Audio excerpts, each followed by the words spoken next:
Nuestro canal de YouTube y bueno, y hay mucho tema, altavoz, micrófono. Por acá me deben estar escuchando mejor. Bueno, muy bien, bienvenidos a este espacio que es nuestro club de lectura de Paredro Podcast con la intención de, bueno, repetir estos espacios en los cuales queremos sobre todas las cosas compartir entre todos lecturas. Nair, ¿cómo estás? Bienvenida de nuevo. Y bienvenidos todos. Voy a comenzar presentándome, aunque ya creo que algunos me conocen. Mi nombre es Camilo Hoyos. eh, y como primer gesto, y siempre hago, los invito a todos a que enciendan sus cámaras, porque como vamos a estar en un club de lectura sin vernos las caras, el primer texto que uno tiene que aprender a leer es la cara del otro y el comportamiento del otro. Entonces, estar detrás de una cámara apagada no vale la pena en un club de lectura soy muy cansón con eso y bueno, me disculparán y no tanto, pero sé que habrá algunos quienes no pueden porque están en ciertas circunstancias, lo entendemos, no pasa nada, pero siempre hay un perro, perdónenme también, no hay peor verbo que el verbo silenciar, pero y mucho más en un gran curso de literatura, pero bueno, aquí toca a veces silenciar para que nos podamos escuchar entre todos. Entonces, gracias quienes encienden y quienes no, pues los invito a que enciendan sus cámaras porque es verdad. Si algo no nos cansamos de decir en Paredro es que uno aprende a leer literatura para leer a los otros y para leerse a uno mismo. Entonces, estar en un club de lectura con una cámara apagada es como pasar, o sea, es como dejar mitad de las cosas por fuera. Bienvenidos a este club, quienes vienen por primera vez, sean muy bienvenidos, quienes ya vienen como otras veces también, mejor dicho, todos. Este es un espacio que venimos desarrollando ya desde hace un par de años, aunque por temas de trabajo y demás no pudimos realizarlo los últimos 2 meses, pero aquí regresamos y aquí estamos de nuevo para poder reunirnos entre todos y compartir lecturas. Les adelanto a quienes están por primera vez, este no es un espacio catedrático, este no es un espacio en el que yo tomo la palabra y empiezo a hablar y no me callo, para eso están otros espacios. Este es un espacio para que entre todos compartamos. ¿Listo? Para que entre todos podamos compartir las lecturas, para que cada uno, es decir, aquí todas las opiniones son válidas, todas las lecturas son bienvenidas también. Entonces, la primera invitación que les hago es que hablen, porque si no hablan acá, entonces, ¿dónde más van a hablar sobre Pedro Páramo? ¿Sí o no? Me encargaré, por supuesto, de introducir un poco la sesión, pero como siempre, la idea es que todos participemos y todos podamos dar nuestros puntos de vista. También eso conlleva una responsabilidad y es que cuando tengan el micrófono, pues sean conscientes que habrá más gente que quiere hablar. ¿Listo? Entonces, levanten la mano cuando ya sepan qué van a decir. Todos hemos tenido esos compañeros o compañeras que levantan la mano en clase para terminar de pensar la pregunta. Y parte de la pregunta es terminar de pensar la cosa que está bien, pero si hay pregunta y hay fila, pues es mejor levantar la mano ya cuando la pregunta esté estructurada. Cristina, también bienvenida de nuevo y bueno, y muchas caras que veo. Bien, pues Pedro Páramo, ¿sí o no? ¿Ya vieron la película o no? Me imagino que ya hicieron la tarea. Quien no la haya hecho como Patricia, también bienvenida, pues te vas a llevar con una muy buena tarea de acá, que es hacerlo. Yo la verdad les cuento que me emocionó mucho y espero que hayan podido oír y si no han podido oír, que lo hagan los últimos capítulos que hicimos desde Paredro, que son guías de lectura para poder entender mejor la novela, porque Pedro Páramo es una grandísima novela, por lo que tiene de grande, seamos sinceros, también lo tiene de difícil. Es una de esas novelas casi que están hechas para enseñarlo a uno a leer. Yo tomé un seminario en la Universidad de los Andes hace 20 años, de donde de hecho recuperé uno de los trabajos para uno de los capítulos, y me acuerdo que fue la primera experiencia que tuvimos, éramos semestres altos de literatura, es decir, estábamos ya en sexto, séptimo semestre, y tengo un muy grato recuerdo porque era la primera vez como que nos reuníamos en un seminario de investigación o en un seminario crítico y de análisis en el que cada uno se metía de lleno a la novela a sacar su propio cuento, para sacar sus propias conclusiones y no era seguir lo que el profesor Adolfo Caicedo en ese momento decía, sino que al contrario lo que era es que cada uno tenía que estar pendiente de qué encontraba, qué veía, cómo lo veía.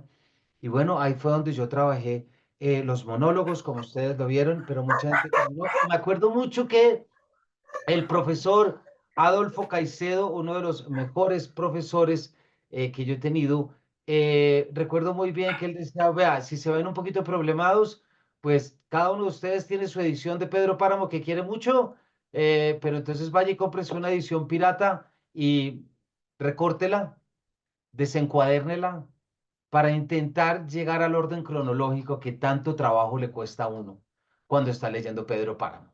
Llegamos hasta ese. No sé si alguien fue capaz de cometer eso, sacrilegio o no, cada uno tendrá su relación con el libro, pero había una invitación abierta a coger y desmenuzar porque es un libro tremendamente, tremendamente exigente, pero es de esos libros cuya exigencia es absolutamente recompensada cuando uno entiende qué es lo que está diciendo y por qué lo está diciendo, y también cuando entiende que la dificultad a veces es difícil para poder contar y para poder hablar sobre las cosas. Más ahora que, ¿qué le vamos a hacer? A veces caemos en modelos de escritura y creo que todos podemos estar de acuerdo en que hay muchas tendencias actuales en llevar las novelas a unas narrativas que no sobrepasan la experiencia del yo, ¿no? Que no sobrepasan la experiencia pura y dura de la específico, como si lo específico ya fuera en sí mismo un tema literario. Claro que lo es, pero cada vez nos convencemos más de que la literatura no es tanto el qué, sino el cómo. ¿Y cómo más va a contar una novela de un pueblo fantasma si no es desde la muerte y a través de murmullos? ¿Sí o no? ¿Cómo más?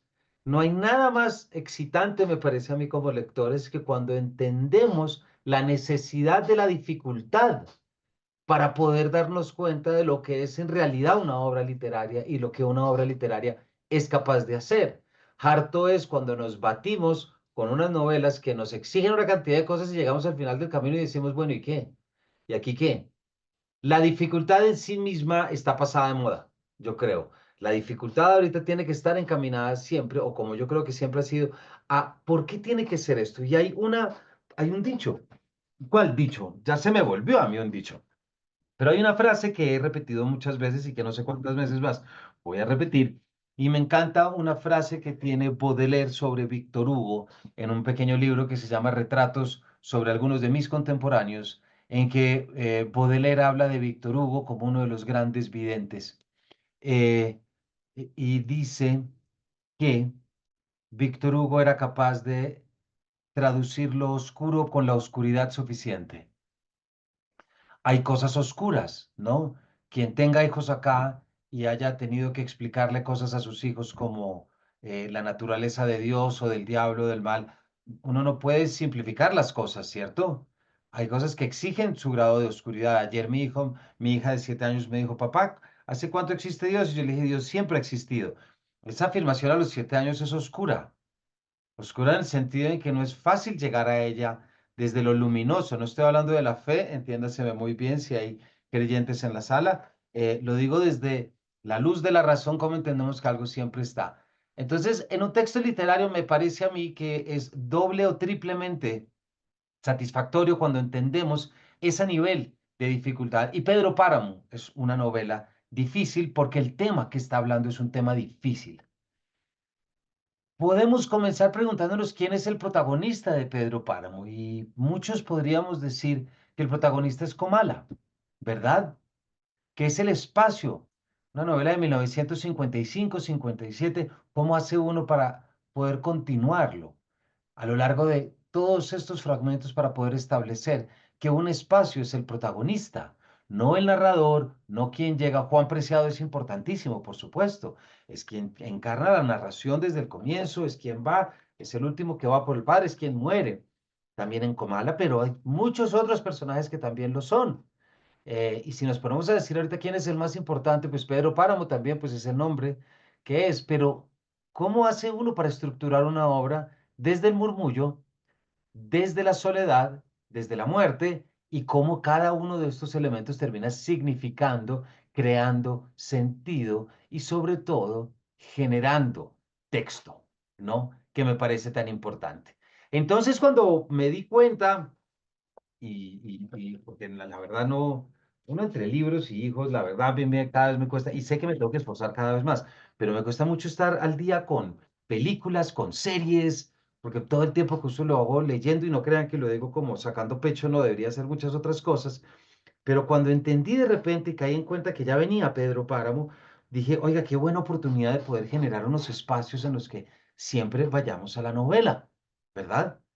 Es decir, como que recordemos que la película, por fantástica que sea, por traducción, por reinterpretación o resignificación que sea, surge de una novela y es el gran intento que hace un director cinematográfico para decir, ¿cómo puedo leer esto desde otra perspectiva? ¿Cómo puedo reescribir esto desde otro lenguaje? No ya el lenguaje de palabras, sino el lenguaje visual. Y cuando uno se permite, que yo creo que todos nos lo deberíamos permitir, cuando uno se permite entender los lenguajes artísticos desde sus otros componentes, la cosa se pone mejor. No sé si a ustedes les pasó como a mí en el colegio, que uno normalmente, y tuve muy buenos profesores en el colegio, pero muchas veces en primaria como que uno le preguntaban forma, contenido, como si las dos cosas fueran distintas, y cuando uno intentaba involucrar alguna otra cosa, decían, no, no, no, solamente lo literario, como si un novelista nunca hubiera puesto una canción, como si un novelista nunca hubiera ido a un museo, como si un novelista no estuviera siempre sujeto a la influencia de los otros lenguajes.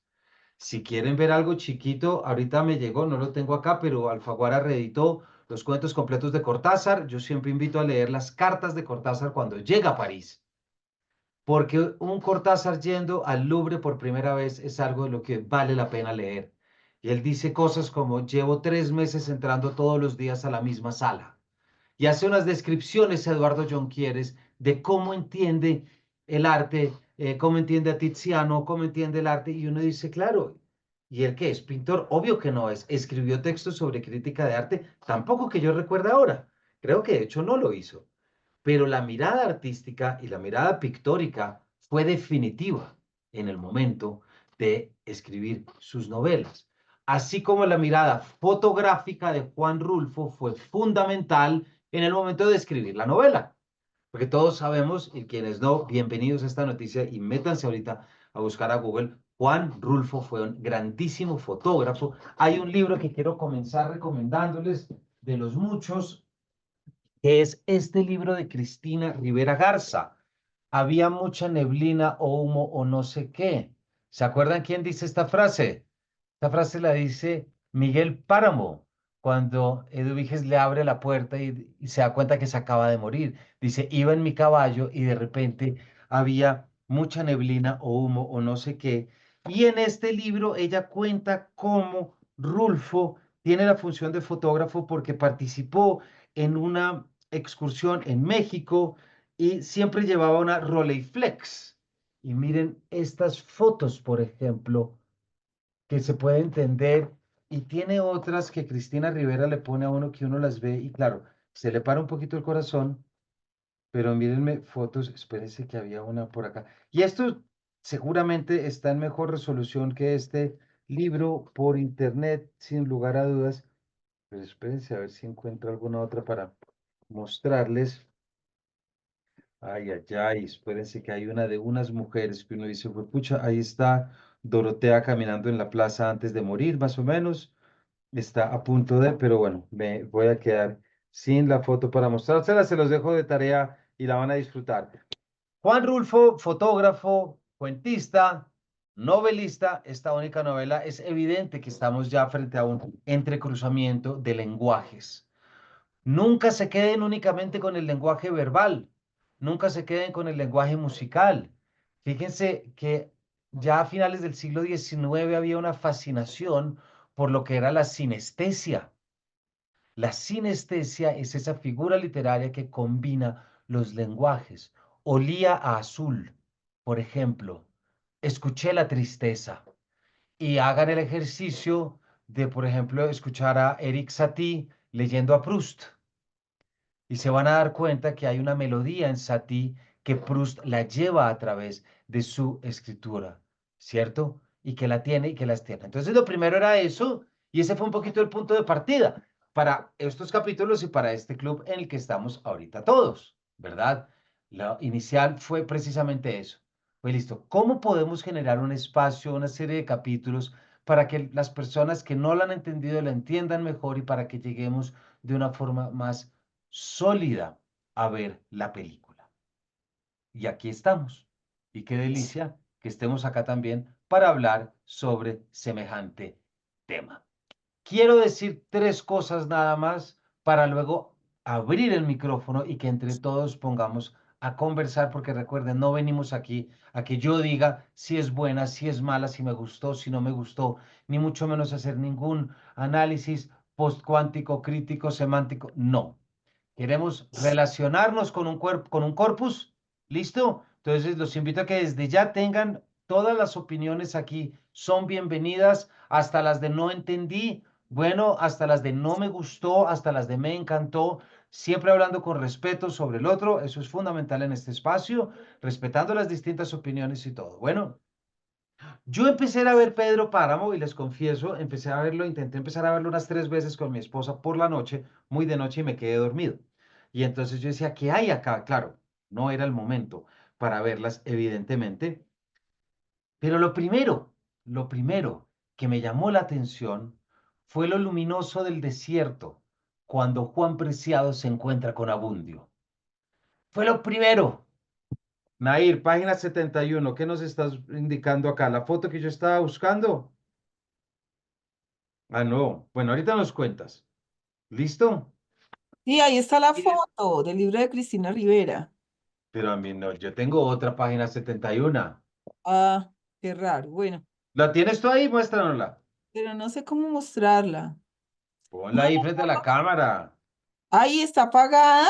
No, ahí está. No, no. Tu Ah, no, cámara está, pon la foto. en PDF, en PDF. Ah, ya, ya, ya. Bueno, Seguramente no por pasa eso no, nada. no da. Listo. No, Es no, que no no quiero entiendo. distraerla. Pero ahí está No, no te porque no preocupes. tiene muchas fotografías, pero es raro porque factores, ahí están, son las fotografías que hay de las Sí, mujeres. que sale el experimentalista. Bueno, dejémoslo para las tareas Bueno, y si después ahorita para acá. aparece, la mostramos. Listo, Pero sí listo. podemos mostrar por lo menos la licencia de conducción de Pedro Páramo, ¿no? Perdón, de Ay, Pedro esa Páramo, está de buenísima. Juan Creo que Rulfo. está la No segunda también. vale la pena verlo. Entonces solamente me quiero quedar con el comienzo y hacer este pequeño, porque al principio yo tuve como un cierto, debo aceptar, la película me recibió así como con un gancho, porque si algo me acordaba yo muchísimo es, y si tienen a la mano el libro, ya lo tenía acá listo. Hay una frase en particular que me parece que es muy diciente. Si nos vamos al comienzo y tengan, si tienen el libro ahí a la mano, porque pues, ¿cómo no? Cuando está Juan Preciado y se encuentra con Abundio, ¿cierto? Le dice, voy para abajo. Ese es el segundo fragmento. Y luego hay cuando le dice a Abundio, mire usted, me dice el arriero deteniéndose, ¿ve aquella loma que parece vejiga de puerco? Pues detrásito de ella está la media luna. Ahora volteé para allá. ¿Ve la ceja de aquel cerro? Entonces ahí sigue toda la descripción, pero salto al final del párrafo. El caso es que nuestras madres nos malparieron en un petate, aunque éramos hijos de Pedro Páramo. Y lo más chistoso es que él nos llevó a bautizar. Con usted debe haber pasado lo mismo, ¿no? No me acuerdo, dice Juan Preciado. Y Abundio contesta, váyase mucho al carajo. ¿Qué dice usted? Que ya estamos llegando, señor. Sí, ya lo veo. Y uno lee esto y dice, ¿qué diablos le pasó a Abundio? ¿Por qué de repente el váyase usted mucho al carajo? Pero de este primer diálogo entre un personaje que ya está muerto y con un personaje que va rumbo a su muerte, estamos de lleno frente al problema de la comunicación y entramos de lleno al problema de los murmullos. ¿Quién escucha a quién? ¿Quién habla con quién? páginas muy bonitas, por ejemplo, cuando Juan Preciado le dice a Dorotea, eres tú quien dijo eso? No, no, no, esa es la otra, la de la tumba grande. ¿Se acuerdan? O cuando la primera vez que escucha a Dorotea y le dice Doroteo, que Cristina Rivera saca toda una teoría de Rulfo Queer desde eso, pero yo solamente me quedo con la voz masculina que si se quiere llevar, por supuesto se puede llegar, pero es el problema de la comunicación, de ni siquiera escuchar quién es y quién no es. Y esa frasecita de Abundio yo le eché en falta al comienzo. Y dije, miércoles, si quitamos esto desde el inicio, que es uno de esos bofetadas que le da a uno la novela cuando uno llega, entonces, ¿qué nos va a tener detrás? ¿Y cómo? ¿Será que va a empezar a simplificar esto mucho? Pero continuó y luego me empecé a encontrar con cosas que me parecieron absolutamente geniales. Me encantó el personaje infantil de Susana San Juan, por ejemplo.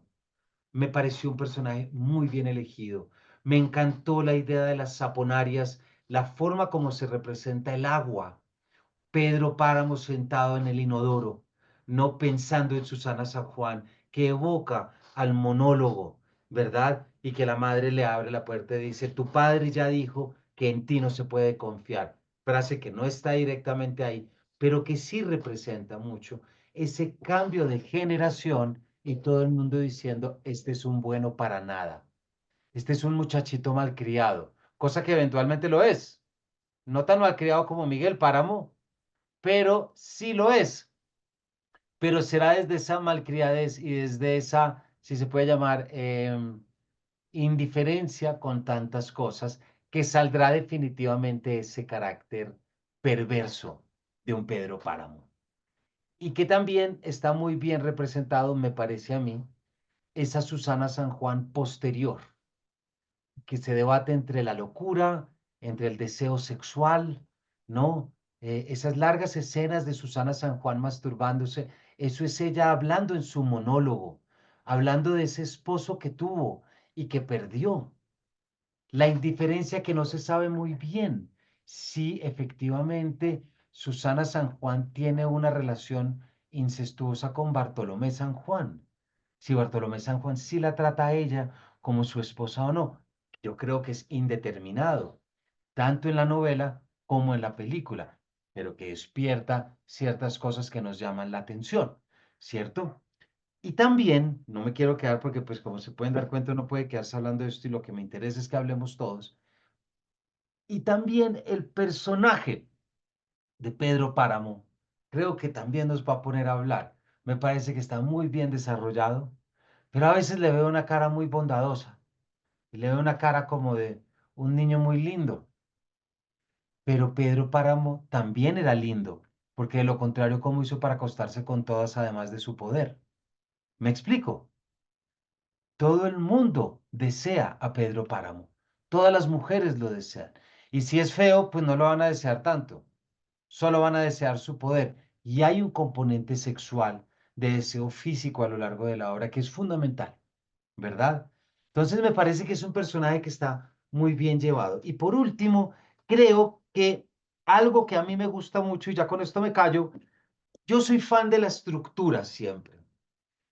De hecho, mi gran recomendación y que siempre les daré para no perderse nunca en ningún texto literario, quedémonos siempre con la idea de la estructura. Si yo soy capaz de entender la estructura de un texto, tengo el 70% de la novela leída. Luego me queda lo otro que es atar cabos, ¿cierto? Interpretar, generar sentido y todo. Pero si yo sé muy bien desde dónde se está hablando, cuándo se está hablando, cómo rompe la línea cronológica, cómo recrea todo, ya estoy entendiendo la obra.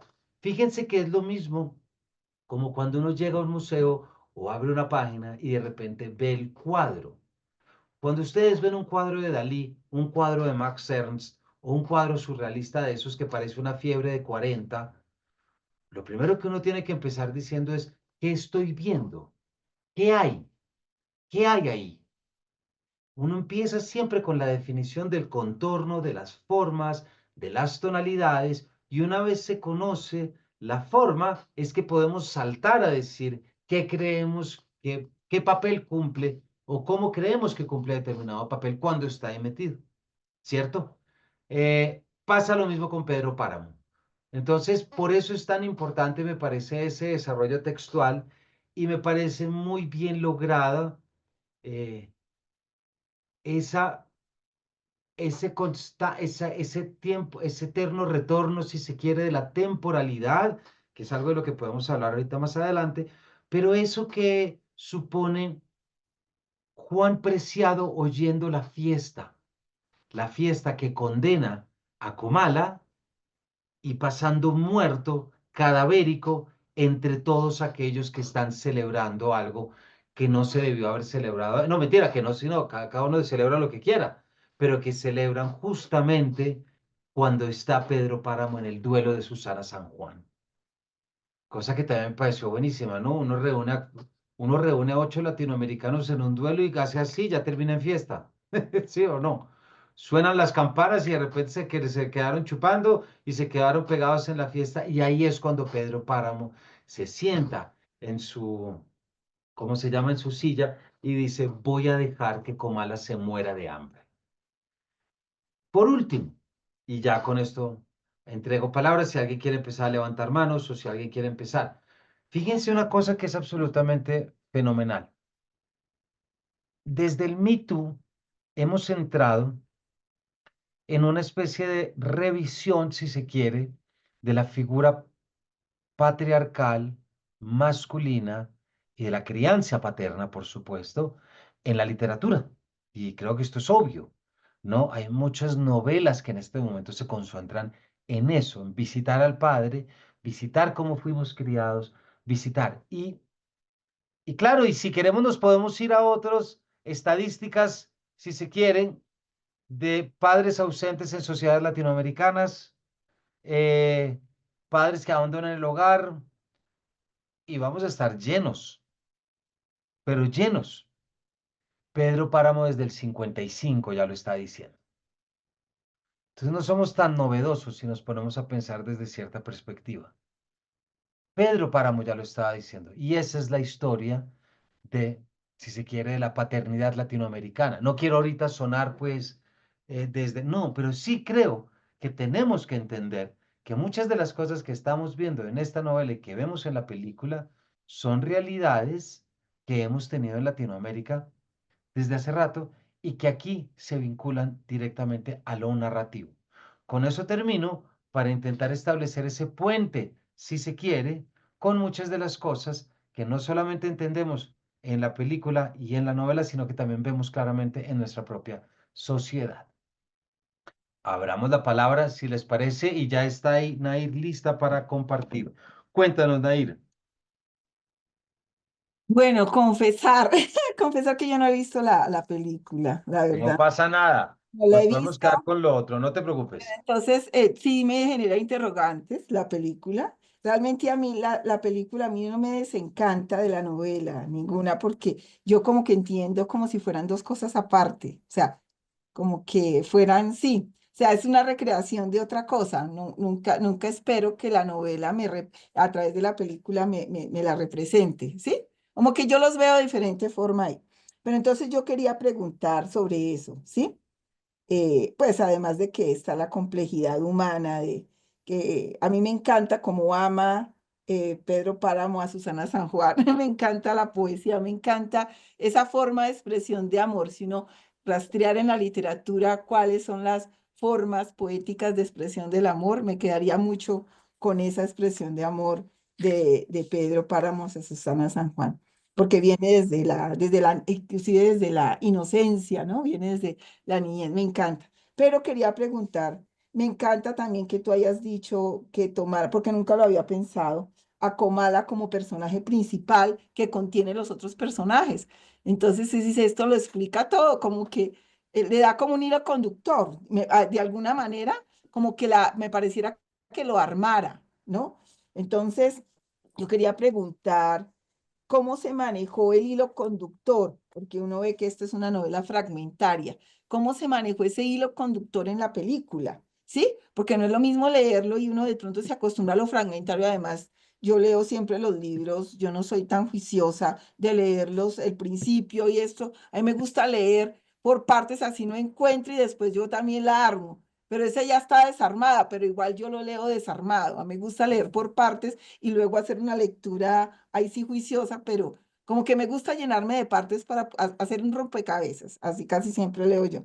Pero entonces, ¿cómo se armó dentro de esto fragmentario el hilo conductor en la película? Porque o si no, no sería para todo público restaría muchísima dificultad para hacer un producto comercial como uno podría pensar que lo es Netflix. Es una suposición que hago porque igual uno encuentra cinearte en Netflix, pero esa sería la pregunta.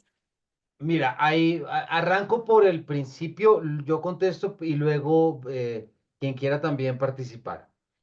La poesía de Pedro Páramo, yo estoy de acuerdo contigo, es una cosa que a mí me llega al corazón. Y uno dice, ¿cómo alguien tan malvado? ¿Cierto? ¿Cómo alguien tan malvado? Y también nos habla mucho de lo que es la poesía, me parece a mí.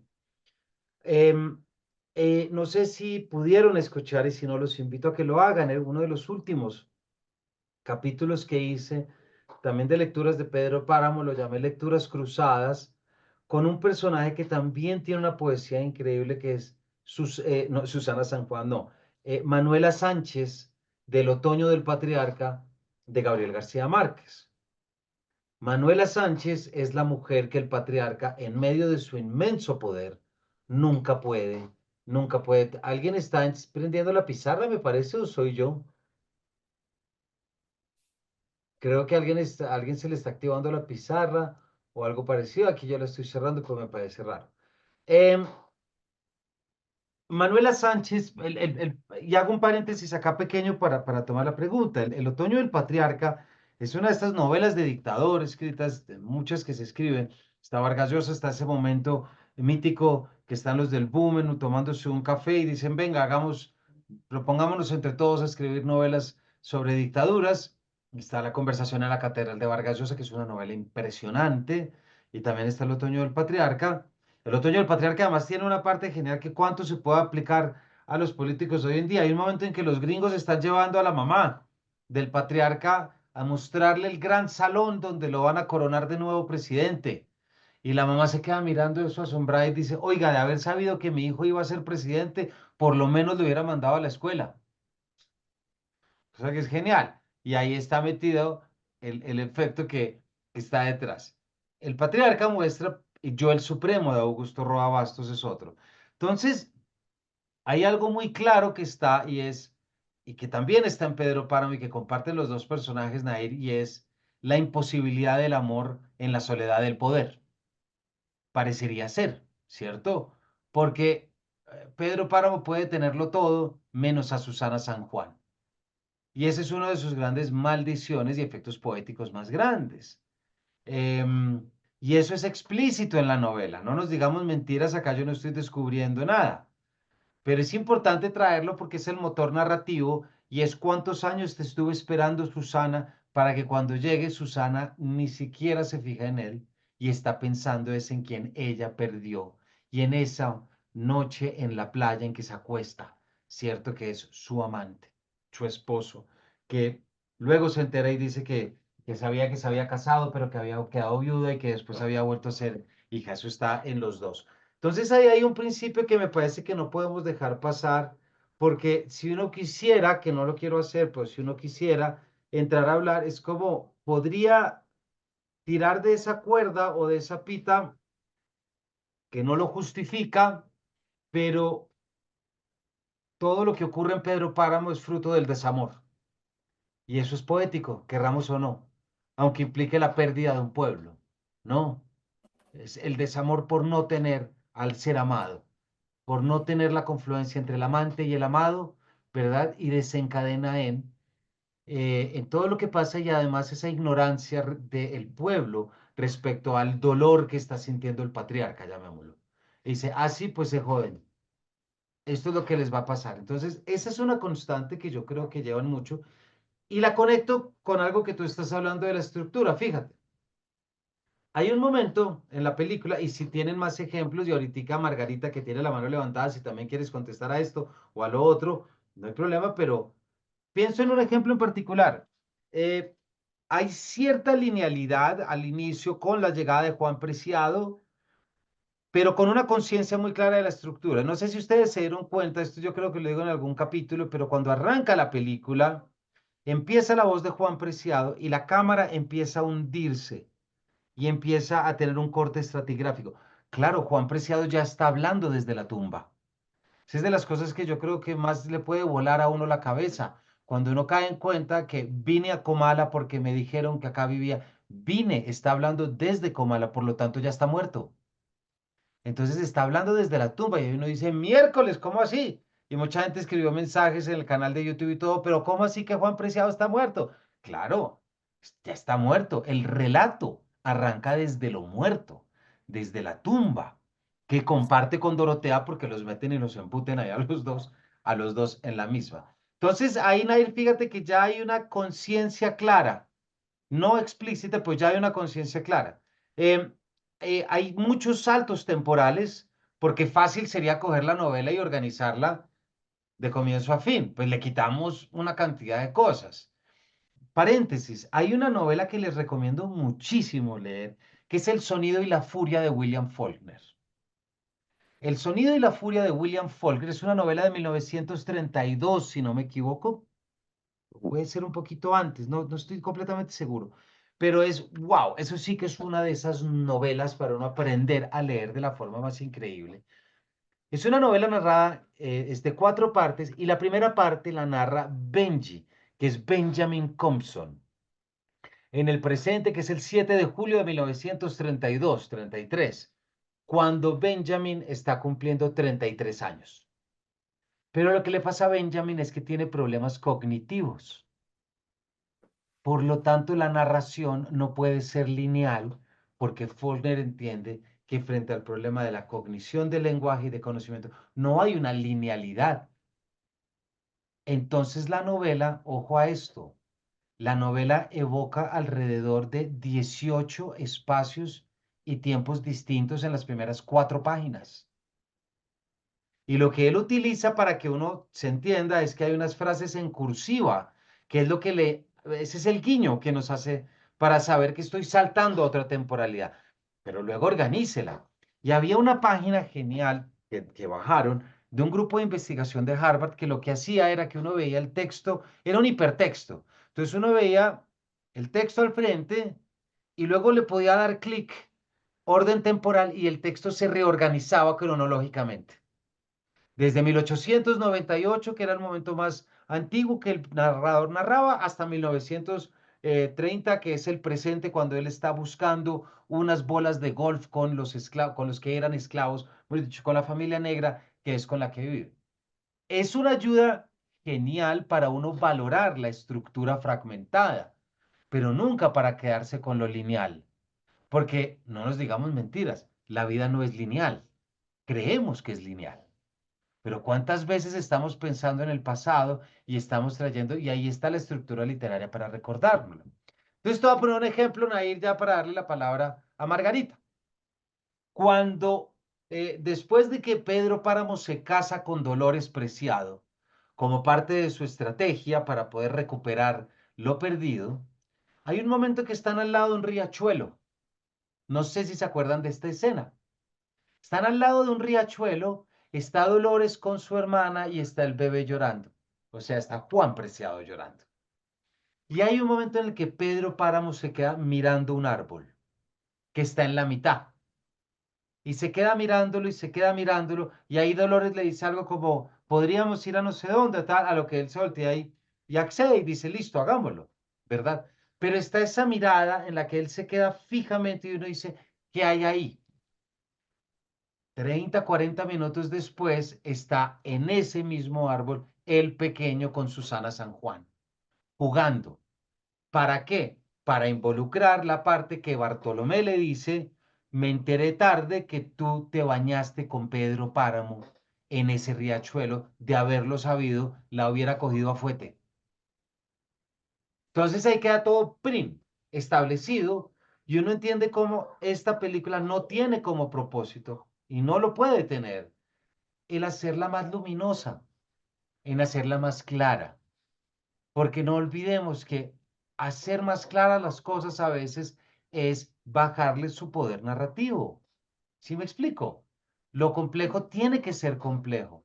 Y eso es muy importante que si aquí hay profesores o promotores, tenemos que enseñarle eso a nuestros nuevos lectores y a los niños y a los jóvenes. No podemos pretender que lo fácil es lo que debemos leer y que lo difícil debemos huir, más ahorita en época de TikTok y de tantas cosas evidentes. Hay una novela que de pronto ustedes escucharon el capítulo, que es Las Niñas del Naranjel de Gabriela Cabezón Cámara. Qué complejidad de novela. Eso es una novela que hay que leer con cuidado. Es una novela que hay que leer con lápiz y no leerla en la mesa de noche porque se pueden quedar dormidos y terminan pensando en palabras en guaraní. Por algo es, entre otras cosas, la ganadora de Sor Juana Inés de la Cruz porque logra hacer de lo complejo con esta dificultad. Esperen un momentico que tengo unos niños gritando acá y se me están metiendo. Chicos, Flora, mi amor, por favor, estoy en clase sin gritar. Bueno, por favor. Ya, perdón, es que eso pasa por tener 3 hijos con niños invitados un jueves en la noche, ¿no? Entonces, toca dejar esos saltos y toca dejar esos elementos en los que Pedro Páramo ve un palo y uno dice, oiga, ¿qué es lo que hay ahí? Porque claro, es él con su hijo, con su esposa diciendo, ¿y dónde está Susana San Juan?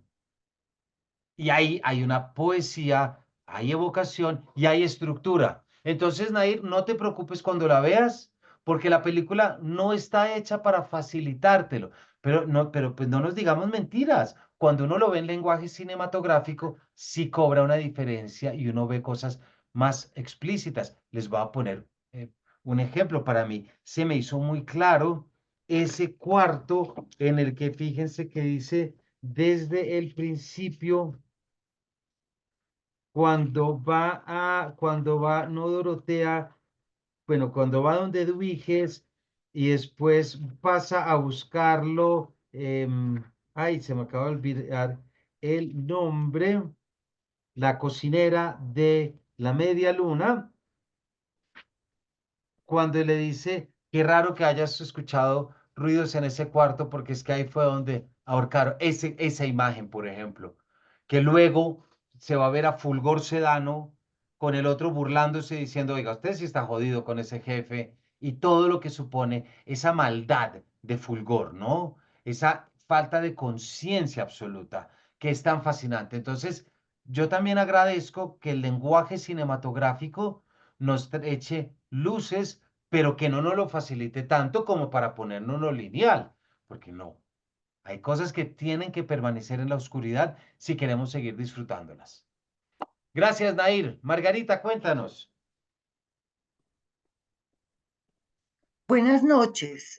Tal vez Buenas esto lo noches. podría haber escrito lo que voy a decir, pero no me puedo perder la oportunidad de darle los agradecimientos a Camilo por este espacio y a todos los participantes. Y sobre Muchas todo me gracias. sorprendí muy gratamente cuando veo que en este chat hay más de 200 personas. Digo yo, ay, qué rico que la literatura como que está de moda. Me encanta.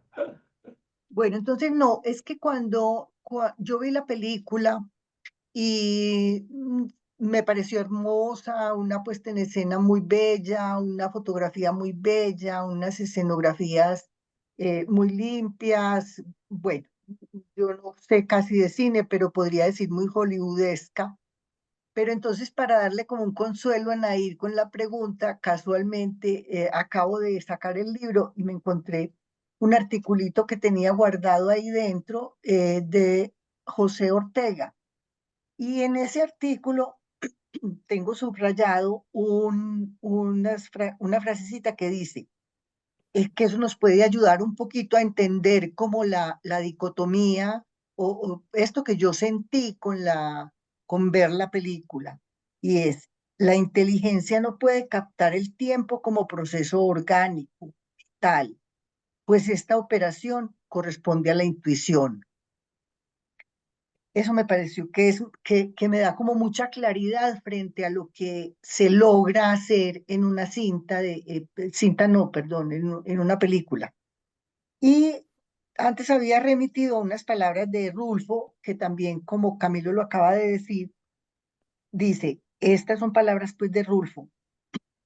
Sé que no me va a llevar de una manera en secuencia, sino que a veces va a dar saltos, lo cual es natural, pues la vida de un hombre nunca es continua, sobre todo si se trata de hechos.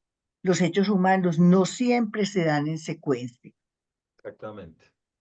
Bueno, Muchas gracias, Margarita. Es muy bonito lo que traes de que el tiempo no puede ser lineal y orgánico. Ese me parece que es una muy buena frase también que traes, porque, pues por esto que estábamos diciendo, em, es muy interesante, uno podría hacer la lectura de Pedro Páramo de la novela, echando ojo de qué, cómo se dispara un fragmento del otro. ¿Cuál es el orden? ¿Cuál es la lógica del orden narrativo que escoge Juan Rulfo dentro de Pedro Páramo? Porque pues no es que haya cogido, hay algo interesante y yo vuelvo mucho siempre a Cortázar, pero por ejemplo Rayuela es una novela que tiene muchos capítulos que Cortázar escribió cuando llegó a París en el 52. Muchos pequeños textos, ¿no? Que es lo más parecido, podríamos decir, a los pequeños poemas en prosa de Baudelaire. Y él los iba escribiendo el capítulo 73, por ejemplo, evidentemente es un capítulo con el que abre, es uno de los capítulos de que escribe, y muchos otros que parecen ser experiencias puramente de la ciudad. Pero luego cuando Cortázar tuvo que organizar Rayuela, eso está en la correspondencia, él cuenta cómo se fue como una bodega a un gran espacio y era, imagínense la imagen, era Cortázar con la pila de capítulos acá y los iba organizando así en fila. Y él iba caminando y toda la organización, que eso es muy bonito, que si el París es la promenade y la camina, él camina para organizar Rayuela y va dejando los capítulos en la medida en que él va pensando cómo deben ser. Yo no creo que Pedro Páramo, Juan Rulfo lo haya hecho así. Yo no creo que Juan Rulfo haya cogido esta novela y la haya escrito de principio a fin y después haya dicho, venga, lo revuelvo. No creo.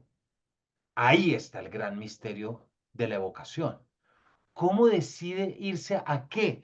No, fíjense, estaba pensando ahorita en Damiana Cisneros, como el momento en el que él, más te vale hijo, más te vale, dijo Eduviges Diada, ya estaba alta la noche, la lámpara que ardía en un rincón comenzaba a languidecer, luego parpadeó y terminó apagándose. Sentí que la mujer se levantaba cuando aparece Damiana Cisneros y después dice, aquí, Toribio Aldrete, que es al que ahorcan ahí, y después de Toribio Aldrete, que ella dice, tal vez sea algún eco que está aquí encerrado. En este cuarto ahorcaron a Toribio Aldrete hace mucho tiempo. Luego condenaron la puerta hasta que él se secara para que su cuerpo no encontrara reposo. Dios mío, eso podría ser un relato de prácticas paramilitares en los Montes de María de este país.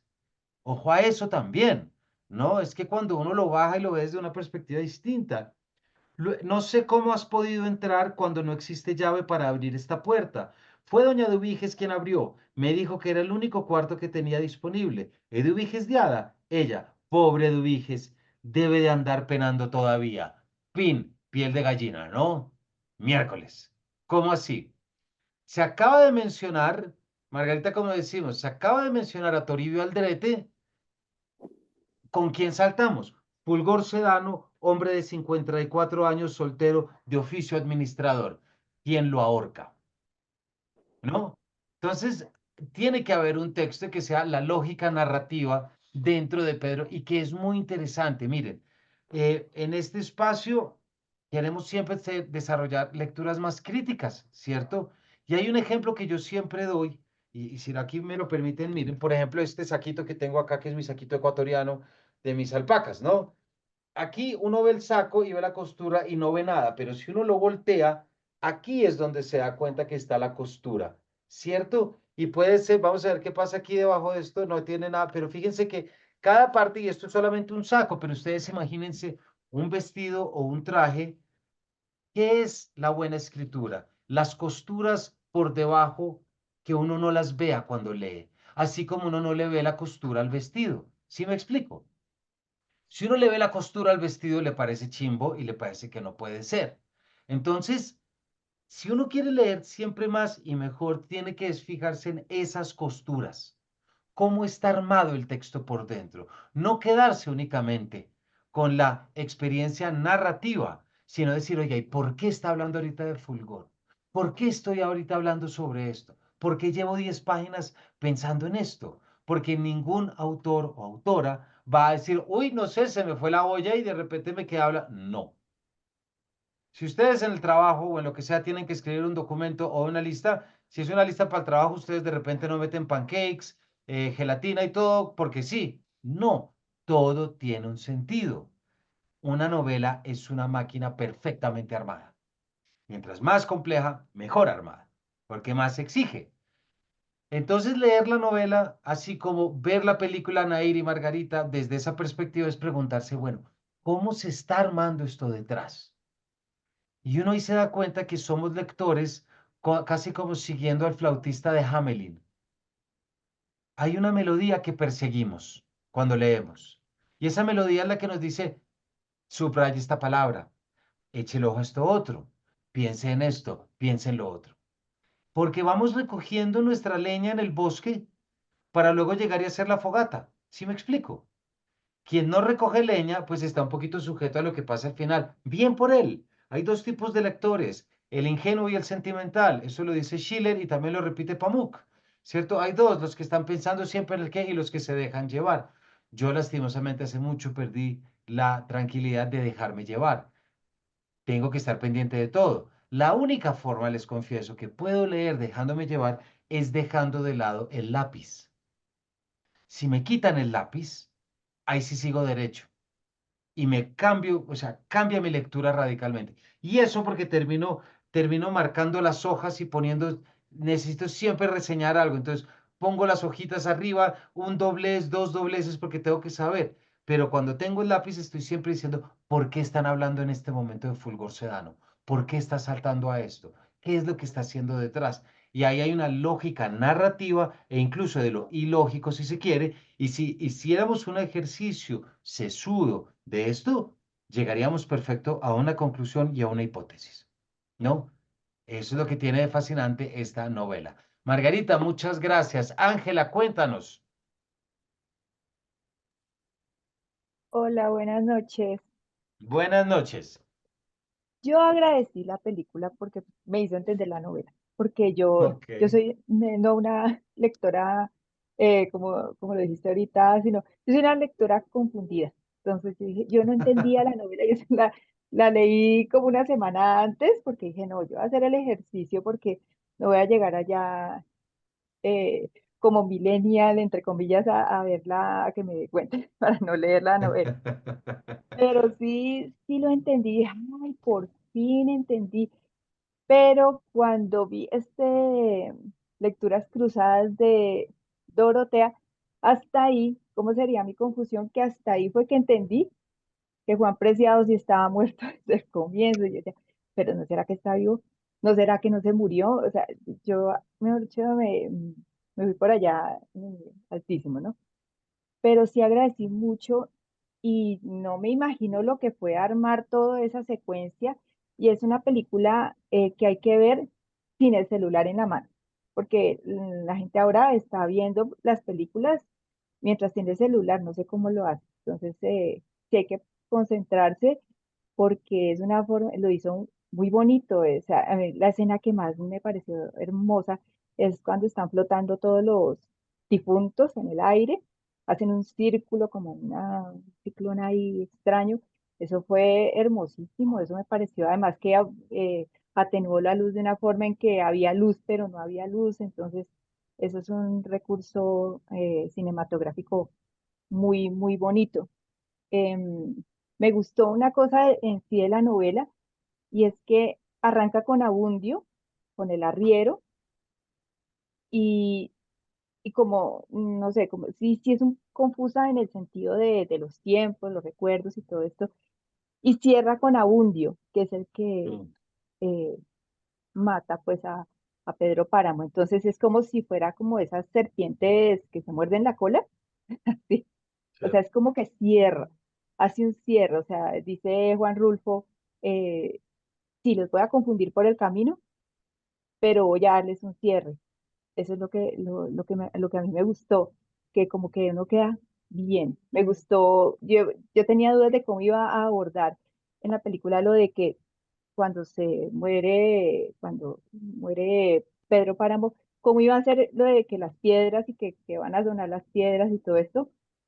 Y fue simple, sencillo, pónganle ruido de piedras a eso y ya, como quien Todos dice, estábamos esperando ese momento.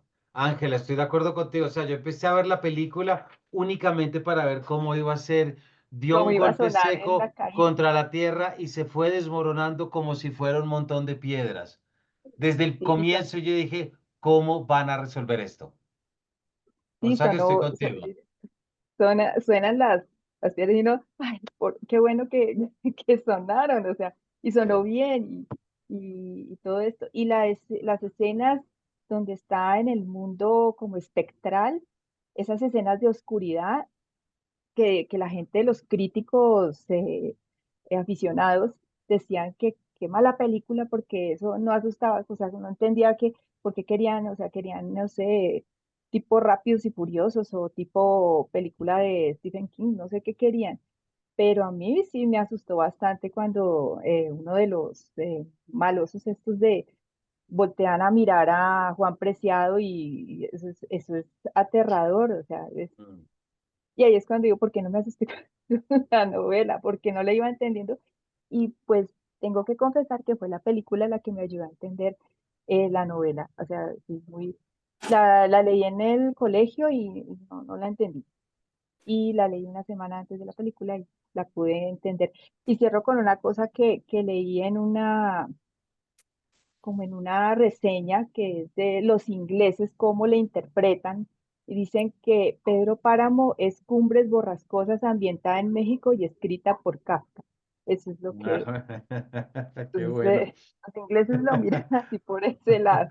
Y siempre dicen que es que, siempre que van a hablar de Pedro Páramo, Gabriel García Márquez, o sea, es como si fuera la sombra de la, de la novela, pues, pero pues eso fue lo que... Muchas gracias, Ángela. Un par de cositas. Yo también, a mí también se me pusieron los pelos de punta cuando es el Tilcuate quien ve a Juan Preciado a través de, porque está todo este aspecto fantasmagórico. Hay algo interesante y es que hay un momento en el que Juan Preciado deja de aparecer. Hay un momento en el que solo vos, que también es importante porque ¿cómo vas a resolver eso? ¿Lo vas a meter en una tumba y con Dorotea y que hable así sentado? No, es decir, no, ahí no hay necesidad de ser literal, ¿no? Fíjate que hay un ejercicio interesante, de nuevo, en cómo se traduce con una película, y eso también valdría la pena uno mandarse un par de capítulos de Paredro, fíjense, lo que es esa increíble adaptación de La muerte en Venecia de Visconti.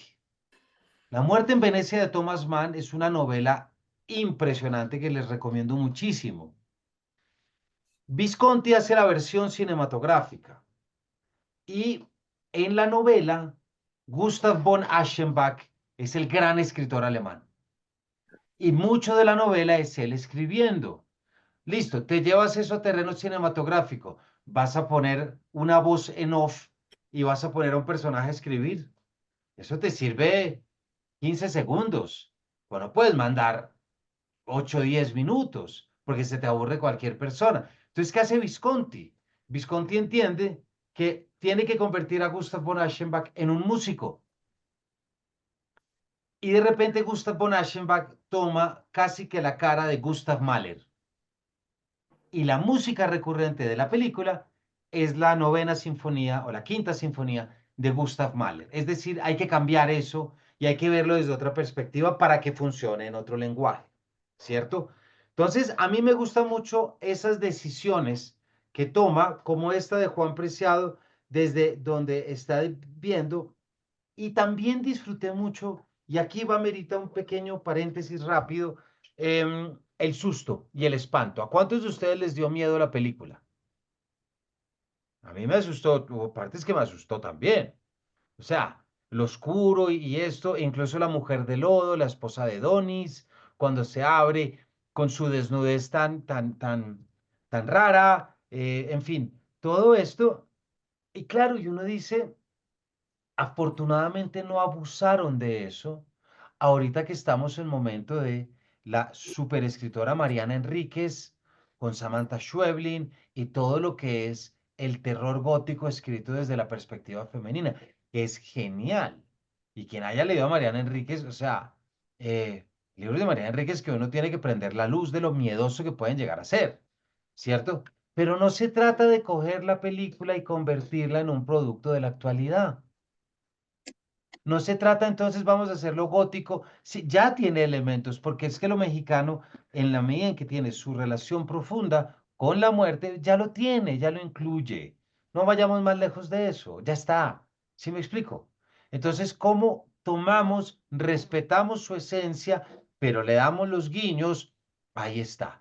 Y fíjate, ahorita volvemos sobre el personaje del Tilcuate, porque fíjense que la película también ilumina mucho algo y que son los rebeldes, que son los revolucionarios, los que matan a Fulgor Sedano y además lo matan así. Yo no me esperaba que esa muerte fuera tan rápida, por ejemplo.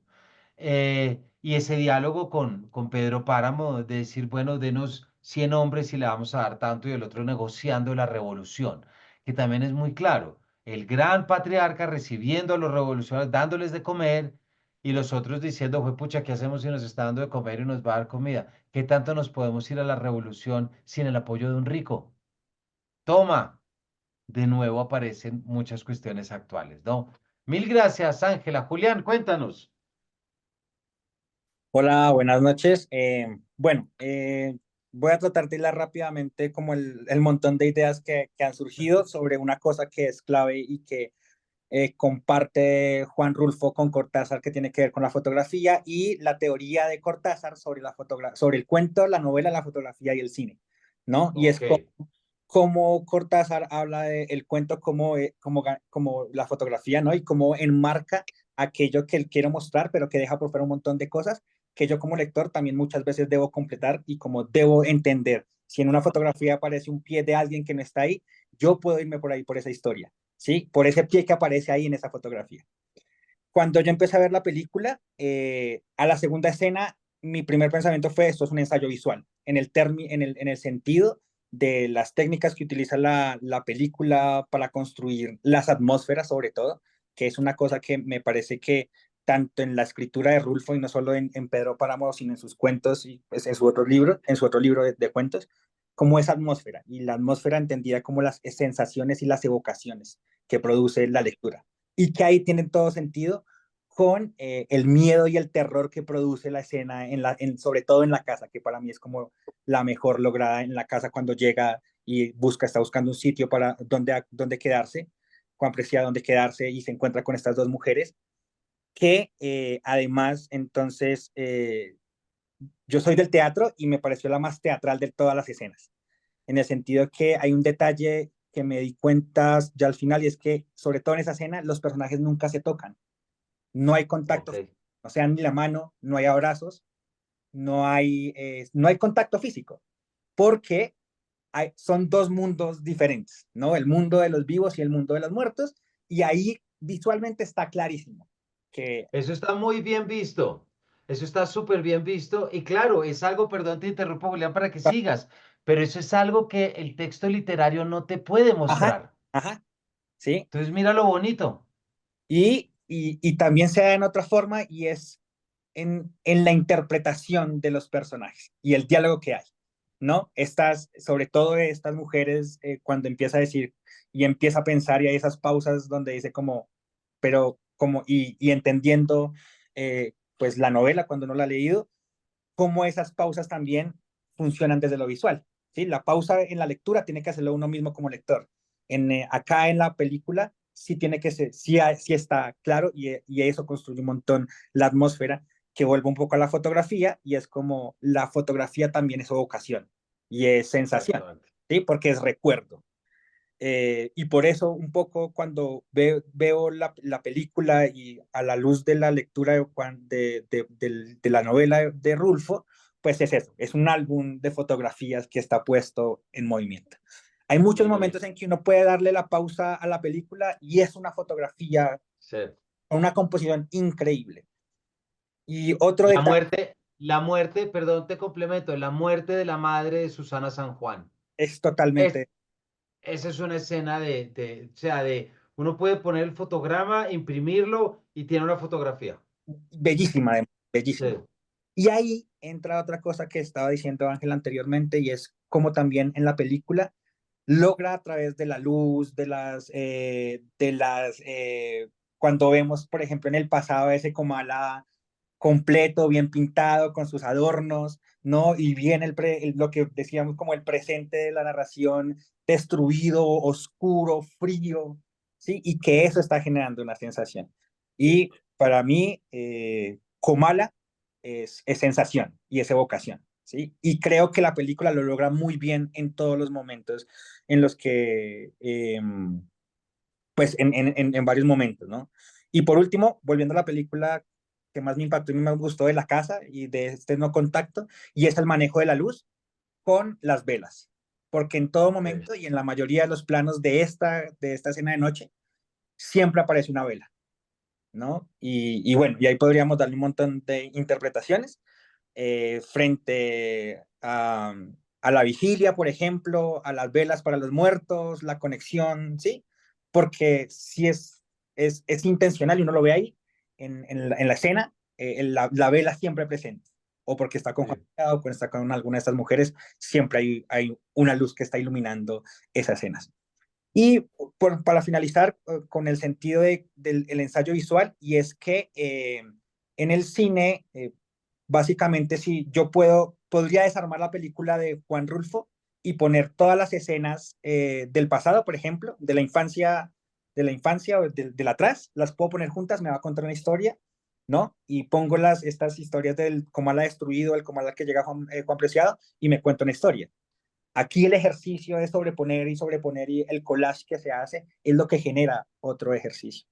Y por eso está articulado a que creo que sí es necesario verlo varias veces y varias veces uno lo va a disfrutar con la misma intensidad o inclusive más de la que lo vio como la primera vez, por ejemplo.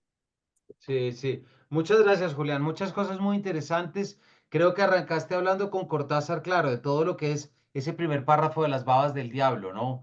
Que es cómo se cuenta la historia y el cómo lo cuentas y cómo lo llevas, que eso me parece que es, mejor dicho, lo conectas muy chévere y también pensar que está la película Ajá. de las babas del diablo que está basada, ¿cómo es que se llama? Bueno.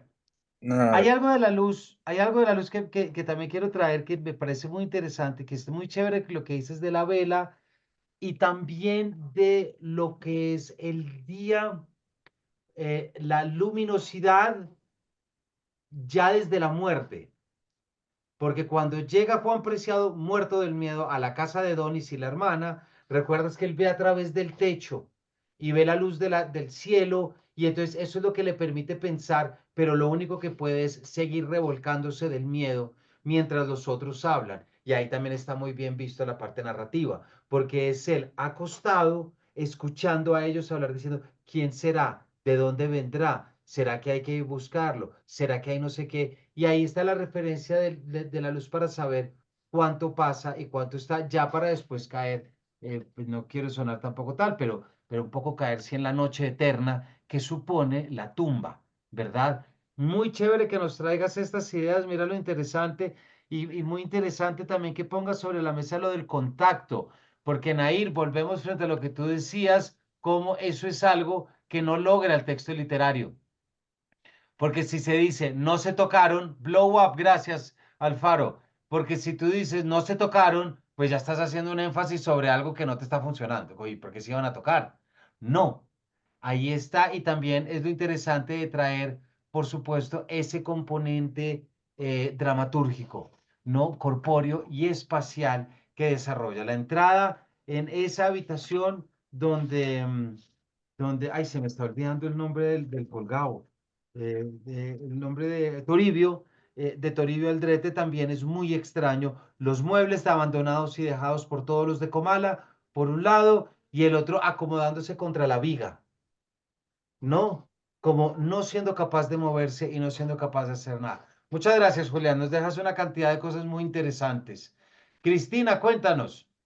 Sí, gracias. Pues lo primero es decir que este libro pues lo leí de manera mucho más fácil que la primera vez que lo leí hace muchos años, y también en parte también es porque el participar en este club de lectura me ha ayudado muchísimo a mejorar, como es el nombre del taller también en el que participé con Camilo, que mejora tu lectura literaria. Efectivamente, Exactamente. no es lo mismo leer uno, o sea, por leer, que leer de verdad desde un lector más informado, y más crítico y más analítico. Y entonces, muy juiciosa, oí los podcasts y después de que oí los podcasts, leí el libro y vi la película. Y entonces, pues claro, un poco temerosa, porque soy de las que siempre temo que las películas me destruyan las imágenes o las visiones que uno se hace de una obra, y sobre todo con una obra como esta, ¿sí? Es lo que estoy temiendo un poquito con Cien de soledad, que la acabé de leer en un club de lectura y quiero verla, y quiero ver la serie, ¿sí? Como decía alguien, comentando a alguien, decía, vea la serie, pero nunca, nunca volverás a tener la idea de tu coronel Aureliano Buendía después de que la veas, después de que la veas, ¿sí? O se va a destruir, se va a destruir. Bueno, eso como para decirte las adaptaciones, pero a mí la película me gustó, o sea, no se me derrumbó casi nada de la idea que tenía del libro. Lo que más me impactó fue de la película es cómo se derrite esta mujer en el lodo. O sea, me parece que es muy fiel, o sea, eso mismo sentí yo cuando leí ese fragmento, ¿no? Y me parece que muy bien logrado. Y por sí, y también decir que no sé si Camilo, me imagino que sabrá, que una vez oí yo a Juan Villorio hablando sobre esta novela, y decía que Juan Rulfo le iba a poner a esta novela Murmullos. Sí. El nombre original que le tenía era Murmullos, y por eso Camilo en su introducción nombró varias veces esta palabra, murmullos. Es más, Juan Preciado dice, me mataron los murmullos. Y los Exactamente. murmullos podría ser el tema que se relaciona con el contexto, con el contenido del libro. Entonces, según Rulfo, decía que Pedro Páramo era un nombre mucho más sonoro, porque él no es el protagonista. Él no es el protagonista. Simplemente es un personaje que marca, pues, un personaje muy de América Latina, muy de México, el personaje del patriarca, del terrateniente, del despojador, ¿sí? Que se alía con las autoridades, ahí no nombran, pero se intuye, ¿no? Con los notarios y con las autoridades de los que hacen los papeles, para decir, hasta aquí es el lindero, y hacen actas y hacen escrituras y demás, todo de manera arbitraria, ¿sí? Entonces, eso ocurrió en México y ha ocurrido en toda América Latina. Por eso esta obra, pues, nos, nos, nos llega a todos como si fuera también nuestra. Entonces, hay muchos elementos también que me gustaría decir acá, pero no hay mucho tiempo. Pero sí quería decirlo de las mujeres, ¿no? Las mujeres y Pedro Páramo, cuando a mí el personaje de Pedro Páramo, de verdad que no me pareció tan contundente, ¿no? Yo me lo imaginaba como más rudo, él sí era apuesto, o sea, está por supuesto de que era un hombre apuesto, pero en la película es como demasiado apuesto. O sea, para mí me pareció y porque si hay algo, un evento que noté, es que las mujeres, a pesar que a muchas las violaría, ¿sí? Pero muchas estaban gustosas de ser escogidas por Pedro Páramo. Entonces, no solamente porque representaba el poder, sino también porque era un hombre apuesto. Porque, por ejemplo, cuando fueron a decirle a Dolores, bueno, Fulgor, pele la mano, pele la mano, no, a decirle, bueno, pasado mañana se casan, ¿sí? Y ella se puso contenta, además se puso, la única preocupación era que le iba a venir el periodo, y por eso no quería casarse en ese día. Y le dice a Damiana no, le dice ¿a quién? A A Eduviges, Eduviges. a Eduviges, A que era su amiga, Eduviges. que la reemplace. Y Eduviges muy gustosa, o sea, Eduviges no le decía que no quería, o sea, ella fue muy gustosa, y después un poco, como que dice, no pasó nada porque estaba muy borracho, pero no lo dijo en tono de que, de la que no me salvé de esa ni nada, sino estaba un poquito como, me lo perdí. Entonces, igualmente otro elemento cuando él va a buscar a Margarita, una de las criadas, a tocarle a Margarita, y Damiana, que fue la única que no se prestó para eso, y a la única que ella dice que por eso se dio a respetar y era la mandamás de todas las empleadas, eh, cuando entra al cuarto de Margarita y hace el amor con Margarita, Damiana queda como diciendo, ay, Margarita está pasándola bien, sí, yo aquí no. Entonces, ese elemento ahí también está como para reclamar en la mujer, en esta mujer sometida, unas mujeres pobres que dependen de la voluntad de su patrón, ¿sí? Entonces, nadie se le podía negar Claro. a, a Pedro, Pero, tampoco a Miguel lo mismo, pero Miguel hacía fíjate, todo. Cristina, hay una cosa muy interesante y es que Dolores era dueña de la tierra.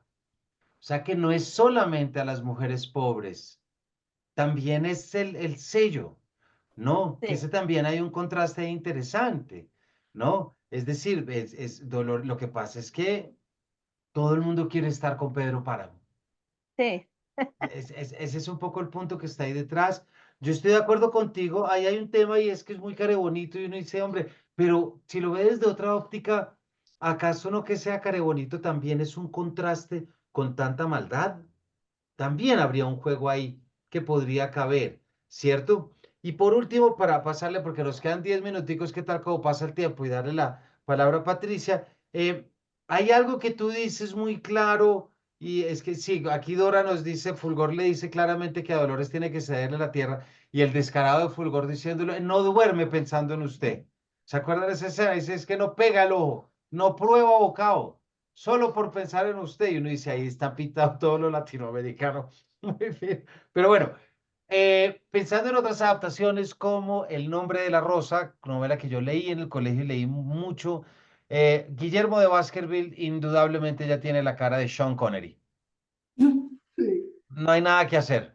Ese es ya Sean Connery, se me metió a mí en la conciencia y ya está. Este Pedro Páramo no alcancé porque yo sí tengo una imagen de Pedro Páramo, perdónenme, más cabrón, unas facciones más duras que esta, pero debo aceptar que al final me reconcilié con este Pedro Páramo.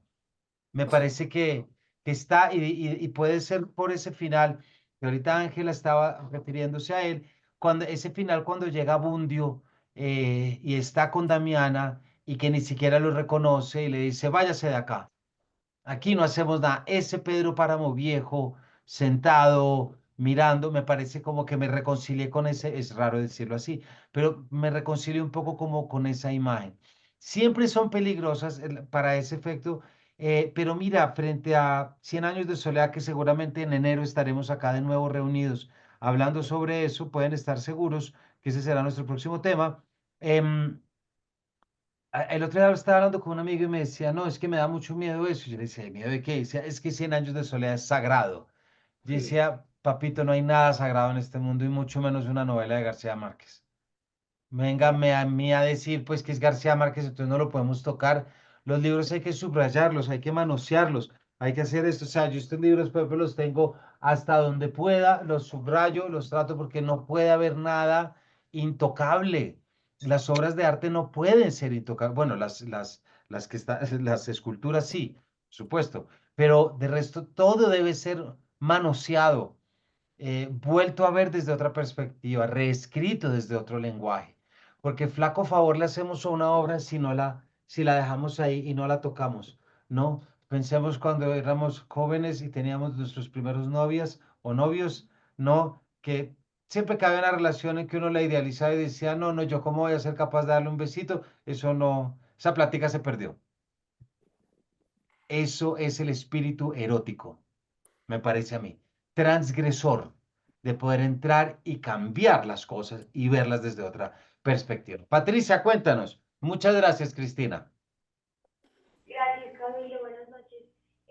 No, pues feliz de poder compartir con usted esta noche y feliz también de poder releer Pedro Páramo. No he visto la película, no he sido tan juiciosa como Cristina, que he visto todo, pero a también quería mencionar algo, pues no tiene que ver con la novela, pero creo que este espacio es muy valioso.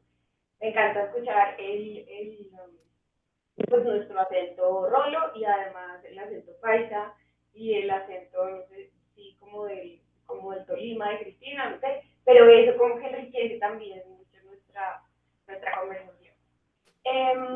Quería pues contarles que la primera vez que leí Pedro Páramo fue en el colegio, entonces era una lectura pues todavía muy ingenua en décimo, y el proyecto final con respecto a esta novela era hacer una obra de teatro. Teníamos que adaptarla nosotros y inventarnos todo, y pues primero entender la novela pues es ya bastante complejo para uno ya adulto, ahora niños. Entonces estaba recordando con una amiga del colegio que era lo que hacíamos y nos divertimos mucho haciéndola porque, claro, es el tema de la muerte, y pues uno en la adolescencia quiere explorar todos esos como temas. En esta lectura pues ya me disfruté un poco más la estructura, como dice Camilo, y también la poesía de la muerte, que a veces es un tema muy tabú, pero como Juan Rulfo logró, no sé, como empaparme un poco de también la belleza en la muerte. Entonces quería compartirles, bueno, tengo esta edición, ¿saben? En la página 72, un parrafito chiquito de Dorotea. Pues Juan Preciado le dice: ¿y tu alma dónde crees que se haya ido? Debe andar vagando por la tierra como tantas otras, buscando vivos que recen por ella. Tal vez me odie por el maltrato que le di, pero eso ya no me preocupa. He descansado del vicio de sus remordimientos. Me amargaba hasta lo poco que comía y me hacía insoportables las noches, llenándomelas de pensamientos intranquilos con figuras de condenados y cosas de eso. Cuando me senté a morir, ella me rogó que me levantara y que siguiera arrastrando la vida, como si esperara todavía algún milagro. Ni siquiera hice el intento, y se acaba el camino, le dije. Ya no me quedan fuerzas para más. Le abrí la boca para que se fuera, o sea, esa imagen, y se fue. Y ahora esta sensación tan especial, pues, o sea, es casi que terrorífica, pero para mí fue hermoso. Sentí cuando cayó en mis manos el hilito de sangre con que se amarraba a mi corazón. Eso. Muchas gracias, Patricia. Muy bonito y además piensa, esto yo creo que algo digo en el capítulo, hay algo muy importante en Dorotea porque es no el nacimiento, pero es la narración también especulativa del sueño. No olvidemos que tiene dos sueños y el sueño es que sube al cielo y la echan, ¿no? Y ahí hay un componente también interesante, y eso fíjense que no llegamos al padre Rentería, ¿no? Lo que supone ver lo que el peso de la religión en esta película, que está muy claro en la novela, pero ya verlo, ya sea Julián a través de esto ya cinematográfico que tú decías, pero ver cómo el padre Rentería tapa las monedas mientras llega la hermana de Eduviges a decirles que se suicidó. Y esas son las monedas que Pedro Páramo le acaba de pagar para darle el perdón a Miguel Páramo, ¿no? Ese tipo de cosas a mí me parece que son muy importantes, y creo que con el fragmento que leíste das en el clavo en relación a eso. Fíjense otra cosita ya para ir cerrando. Hay otra cosa que no alcanzamos a mencionar, pero fíjense la película cómo representa de bien todo lo que supone los cambios generacionales, porque está el padre de Pedro Páramo, que ahorita no recuerdo el nombre, luego está Pedro Páramo y luego está Miguel Páramo. Miguel Páramo es el que recibe y el padre Rentería dice: no, es que pues, esto es una víbora, quédese usted con este. Y es este hombre que gracias a Dorotea se acuesta con todas las mujeres y siempre está ahí. A mí incluso hay un pedazo que me recordó mucho. Hay una escenita que además por demás es oscura. Hay una escenita de Crónica de una muerte anunciada, de Santiago Nazar cuando entra por la puerta de atrás, que se encuentra con la hija de la empleada y tiene un gesto como que le toca su parte íntima. Hay un gesto muy Miguel Páramo, el chiquito, prácticamente el desjuiciado, el ¿no? El malcriado. Pero lo que tiene también Fulfo, que a mí me parece genial, es que si ustedes, fíjense todas las narraciones que tiene Fulgor Sedano, y esto no alcanzó a mencionarse en estos capítulos que hicimos, pero fíjense que Fulgor Sedano en otras formas es quien representa la imagen, quien habla de esa imagen que tenía Pedro Páramo, el bueno para nada, el que no se, del que no se puede esperar absolutamente nada, y de repente hay esa buena imagen en la que están sentados Pedro Páramo, mucho más joven que Fulgor, y le dice, no, pues Pedro, y dice, no, no, no, no se te olvide el don, chiquitico, pero ¡pum!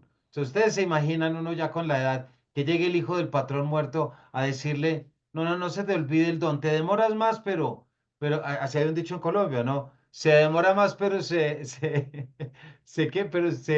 expone menos, ¿no? Y después es ese momento en el que Fulgor le dice, pues me está gustando trabajar con usted, don Pedro, porque se da cuenta que lo que tiene es maldad pura y este es un personaje que lo lleva.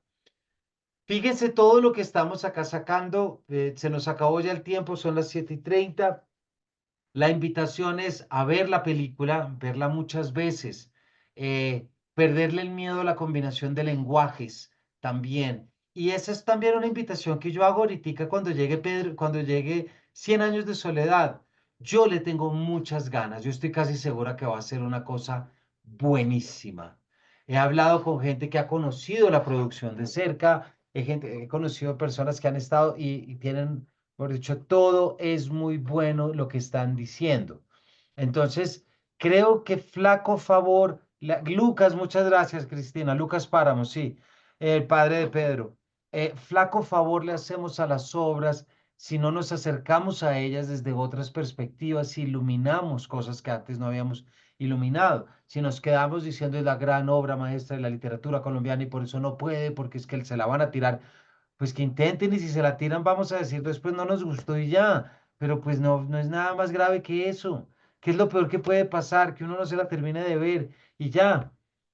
Digo, mientras más libertario pueda ser uno en el momento de encontrar la combinación de lenguajes, creo que va a desarrollar mejores facetas, mejores oportunidades y sobre todo muchísimas voluntades de actualizar. Que si la cara de Aureliano Buendía se nos va a transformar, puede que sí.